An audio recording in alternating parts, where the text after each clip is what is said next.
ಇಡೀ ದೇಶದ ಎಲ್ಲ ಗ್ರಾಮೀಣ ಜನತೆಗೆ ಕೇಂದ್ರ ಸರ್ಕಾರದಿಂದ ಗುಡ್ ನ್ಯೂಸ್. ಗ್ರಾಮ ಪಂಚಾಯಿತಿ ವ್ಯಾಪ್ತಿಯಲ್ಲಿ ಈಗಾಗಲೇ ಜಾರಿಯಲ್ಲಿದ್ದ ನರೇಗಾ ಅಂದರೆ ಮಹಾತ್ಮ ಗಾಂಧಿ ರಾಷ್ಟ್ರೀಯ ಗ್ರಾಮೀಣ ಉದ್ಯೋಗ ಖಾತರಿ ಯೋಜನೆ ಇನ್ಮುಂದೆ ಇರುವುದಿಲ್ಲ. ಕೇಂದ್ರ ಸರ್ಕಾರವು ಈಗಾಗಲೇ ಇಡೀ ದೇಶದಲ್ಲಿ ಗ್ರಾಮೀಣ ಬಡ ಕುಟುಂಬಗಳಿಗೆ ಜೀವನಾಡಿಯಾದ ಉದ್ಯೋಗ ಖಾತ್ರಿ ಯೋಜನೆಯನ್ನು ಕೇಂದ್ರ ಸರ್ಕಾರ ಬದಲಿಸಿದೆ. ಇನ್ಮುಂದೆ 100 ದಿನಗಳ ಕೆಲಸ ಇರಲ್ಲ. ಕೇಂದ್ರ ಸರ್ಕಾರವು ಪೂಜ್ಯ ಬಾಪು ಗ್ರಾಮೀಣ ರೋಜ್ಗಾರ್ ಯೋಜನಾ ಈ ಹೆಸರಿನಿಂದ ಇನ್ಮುಂದೆ ಪ್ರತಿಯೊಬ್ಬರಿಗೂ ಕೂಡ ವರ್ಷಕ್ಕೆ 125 ದಿನಗಳಿಗೆ ಹೆಚ್ಚಿಸಲಾಗಿದೆ. ಈ ಹಿಂದೆ ಕೇವಲ 100 ದಿನಗಳ ಕೆಲಸ ಮಾತ್ರ ಇತ್ತು. ಆದರೆ ಇನ್ಮುಂದೆ 125 ದಿನಗಳ ಕೆಲಸ ಇರುತ್ತದೆ. ಪ್ರತಿಯೊಂದು ಜಾಬ್ ಕಾರ್ಡಿಗೂ ಈ ಕೆಲಸದ ದಿನಗಳನ್ನು ಹೆಚ್ಚಿಸಲಾಗಿದ್ದು ದಿನಗೂಲಿಯನ್ನು ಕೂಡ ಹೆಚ್ಚಿಸಲಾಗಿದೆ.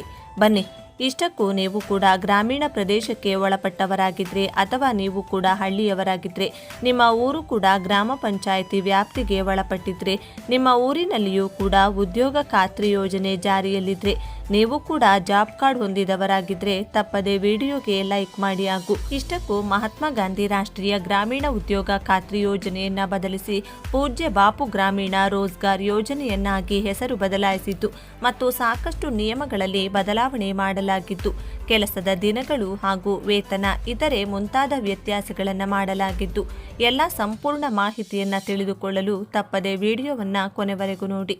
ಹಾಗೂ ಈಗಲೇ ಒಂದು ಲೈಕ್ ಕೊಡಿ.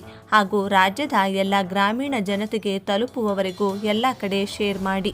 ಮಹಾತ್ಮ ಗಾಂಧಿ ರಾಷ್ಟ್ರೀಯ ಗ್ರಾಮೀಣ ಉದ್ಯೋಗ ಖಾತ್ರಿ ಯೋಜನೆಯ ಹೆಸರನ್ನು ಬದಲಾಯಿಸುವ ಹೊಸ ಮಸೂದೆಗೆ ಕೇಂದ್ರ ಸಚಿವ ಸಂಪುಟ ಅನುಮೋದನೆ ನೀಡಿದೆ.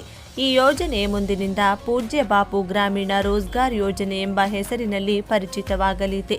ಹೊಸ ಮಸೂದೆಯಂತೆ ಗ್ರಾಮೀಣ ಉದ್ಯೋಗ ಖಾತರಿ ಯೋಜನೆಯಡಿ ನೀಡಲಾಗುವ ಕೆಲಸದ ದಿನಗಳ ಸಂಖ್ಯೆಯನ್ನು ಪ್ರಸ್ತುತ ಇರುವ 100 ದಿನಗಳಿಂದ 125 ದಿನಗಳಿಗೆ ಹೆಚ್ಚಿಸಲು ಸರ್ಕಾರ ನಿರ್ಧರಿಸಿದೆ. ಜೊತೆಗೆ ಕನಿಷ್ಠ ದಿನಗೂಲಿಯನ್ನ 240 ರೂಪಾಯಿಗೆ ಹೆಚ್ಚಿಸುವ ಪ್ರಸ್ತಾವನೆಯು ಪರಿಗಣನೆಯಲ್ಲಿದೆ ಎಂದು ಅಧಿಕಾರಿಗಳು ತಿಳಿಸಿದ್ದಾರೆ. ಈ ಮಹತ್ವದ ಯೋಜನೆಗೆ ಸರ್ಕಾರವು 1.51 ಲಕ್ಷ ಕೋಟಿ ರೂಪಾಯಿಗಳ ಅನುದಾನವನ್ನು ಹಂಚಿಕೆ ಮಾಡುವ ನಿರ್ಧಾರವನ್ನು ಕೈಗೊಂಡಿದೆ. ಪ್ರಸ್ತುತ ಈ ಯೋಜನೆಯಡಿ ಸುಮಾರು 15.4 ಕೋಟಿ ಜನರು ಉದ್ಯೋಗವನ್ನು ಹೊಂದಿದ್ದು, ಅವರಲ್ಲಿ ಹೆಚ್ಚಿನವರು ಮಹಿಳೆಯರಾಗಿದ್ದಾರೆ ಎಂಬುದು ಗಮನಾರ್ಹ ಅಂಶವಾಗಿದೆ. ಉದ್ಯೋಗ ಖಾತ್ರಿ ಯೋಜನೆಯನ್ನ ಮೊದಲು 2005ರಲ್ಲಿ ಯುಪಿಯ ಸರ್ಕಾರ ಜಾರಿಗೆ ತಂದಿತು. ನಂತರ 2009ರಲ್ಲಿ ಇದಕ್ಕೆ ಮಹಾತ್ಮ ಗಾಂಧಿ ರಾಷ್ಟ್ರೀಯ ಗ್ರಾಮೀಣ ಉದ್ಯೋಗ ಖಾತ್ರಿ ಯೋಜನೆ ಎಂಬ ಮರುನಾಮಕರಣ ಮಾಡಲಾಗಿತ್ತು.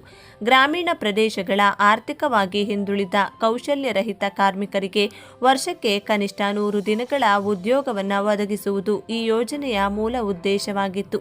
ಪ್ರಸ್ತುತ ಈ ಯೋಜನೆಯ ಹೆಸರು ಇಂಗ್ಲಿಷ್ನಲ್ಲಿರುವುದರಿಂದ ಸರ್ಕಾರವು ಅದನ್ನು ಹಿಂದಿ ಆಧಾರಿತ ಹೆಸರಿಗೆ ಬದಲಾಯಿಸುವ ಉದ್ದೇಶದಿಂದ ಹೊಸ ಮಸೂದೆಯನ್ನು ತರಲು ಮುಂದಾಗಿದೆ. ಕಾರ್ಮಿಕ ಸಂಘಟನೆಗಳು ಹಾಗೂ ವಿರೋಧ ಪಕ್ಷಗಳು ಬಹುಕಾಲದಿಂದಲೇ ಕೆಲಸದ ದಿನಗಳ ಸಂಖ್ಯೆಯನ್ನು ಹೆಚ್ಚಿಸುವಂತೆ ಒತ್ತಾಯಿಸುತ್ತಿದ್ದು, ಈ ಹಿನ್ನೆಲೆಯಲ್ಲೇ ಸರ್ಕಾರ ಈ ತೀರ್ಮಾನ ಕೈಗೊಂಡಿದೆ ಎನ್ನಲಾಗಿದೆ. ಈ ಅಧಿವೇಶನದಲ್ಲಿಯೇ ಸಂಸತ್ತಿನಲ್ಲಿ ಯೋಜನೆಯ ಹೆಸರು ಬದಲಾವಣೆಗೆ ಸಂಬಂಧಿಸಿದ ಹೊಸ ಮಸೂದೆಯನ್ನು ಪರಿಚಯಿಸುವ ಸಾಧ್ಯತೆ ಇದೆ. ಗ್ರಾಮೀಣ ಉದ್ಯೋಗ ಮತ್ತು ಕಾರ್ಮಿಕರ ಆದಾಯ ಹೆಚ್ಚಳದ ದೃಷ್ಟಿಯಿಂದ ಈ ತೀರ್ಮಾನ ಮಹತ್ವದ ಹೆಜ್ಜೆಯಾಗಿದೆ ಎಂದು ವಿಶ್ಲೇಷಕರು ಅಭಿಪ್ರಾಯಪಟ್ಟಿದ್ದಾರೆ.